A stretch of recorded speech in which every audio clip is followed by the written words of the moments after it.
Bonjour chers apprenants, bonjour à tous. Bienvenue sur la plateforme École au Burkina.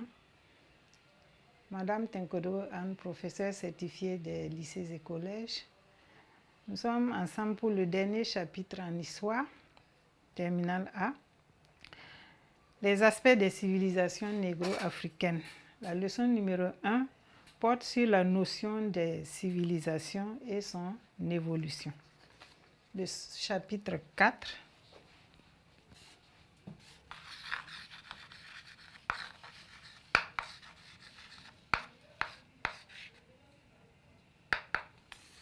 les aspects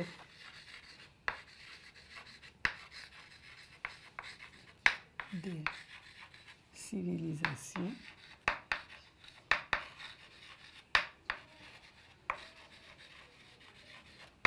négro-africaines.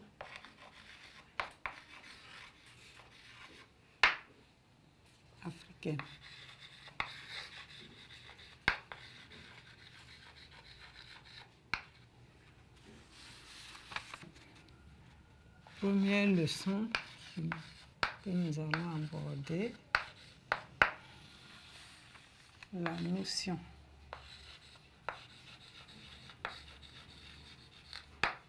de civilisation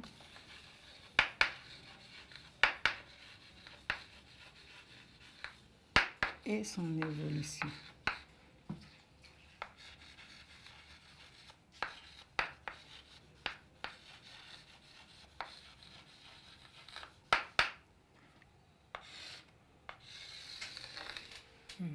Les titres.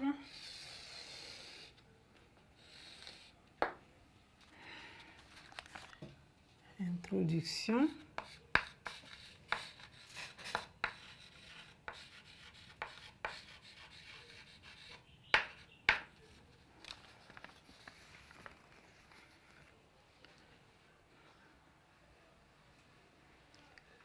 Il faut dire que la notion de civilisation a eu un sens et un contenu qui ont varié au cours de l'histoire et qu'une civilisation comporte plusieurs caractéristiques et toute civilisation naît, grandit et peut mourir ou disparaître.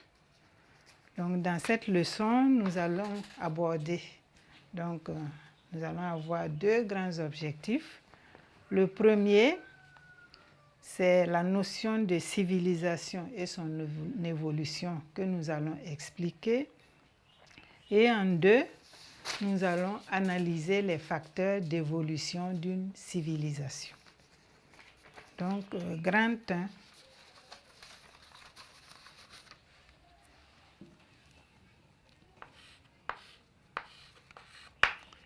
La notion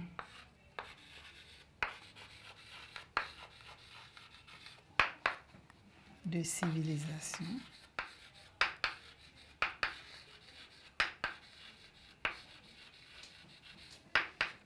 et son évolution.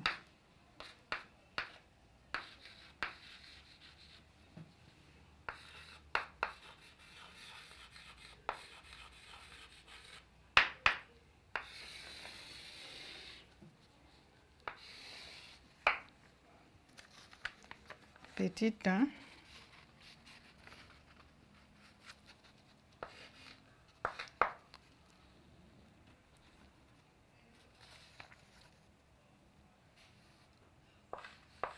Définition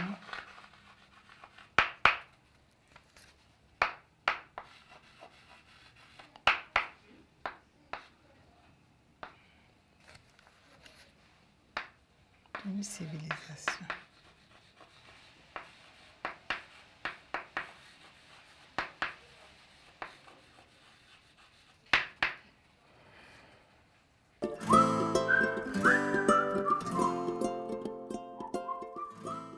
Petit 1. Définition d'une civilisation. On peut avoir deux définitions de la civilisation. La civilisation peut être définie comme étant un ensemble de caractères appartenant à une société groupée sur un espace géographique à un moment donné de son histoire. Ce qui veut dire que il y a deux remarques qui peuvent émaner de cette définition. Ça veut dire qu'il n'y a pas de société sans civilisation. Et puis, on ne peut pas dire qu'une société ou une civilisation est supérieure à telle autre civilisation.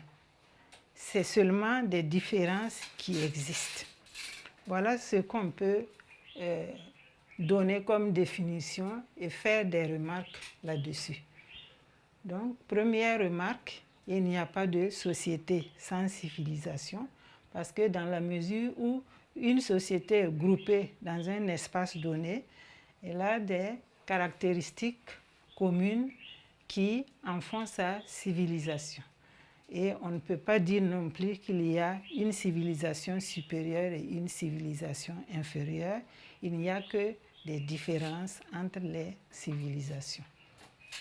La deuxième définition qu'on peut donner au mot civilisation, c'est par rapport à ses éléments constitutifs. Ces éléments constitutifs, c'est d'abord la présence de villes. Pour que lorsqu'une société se groupe dans un espace géographique, elle crée soit un village, soit une ville.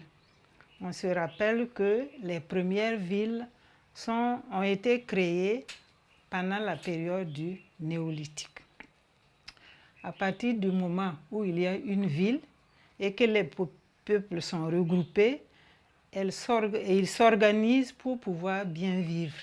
Il y a une organisation politique, il peut y avoir un État, ou bien des types d'organisations sans État. Donc, s'il y a un État, on appelle ça une organisation politique centralisée. S'il n'y a pas d'État, mais les peuples ont trouvé un modèle de s'organiser pour vivre ensemble, ce sont des sociétés acéphales, mais qui ont leur mode d'organisation. Ils ont une organisation sociale, ça veut dire qu'il y a une hiérarchie, tout le monde n'est pas au même niveau dans la société. Si on prend par exemple l'Égypte pharaonique dans l'Antiquité, la société était hiérarchisée, il y avait les privilégiés et puis il y avait le petit peuple. Une civilisation se caractérise aussi par son organisation économique. Il y a une spécialisation du travail. Bon, je prends des exemples. Les uns peuvent pratiquer l'agriculture, d'autres l'élevage, d'autres encore la pêche, etc. Donc il y a une spécialisation du travail. Et il y a un système de valeurs. Donc voilà les différentes définitions du mot civilisation. Une définition d'ensemble avec des remarques qui se dégagent de là, et puis une définition par rapport aux éléments constitutifs. Après le petit 1, notion ou définition d'une civilisation, nous passons donc au petit 2, l'évolution d'une civilisation.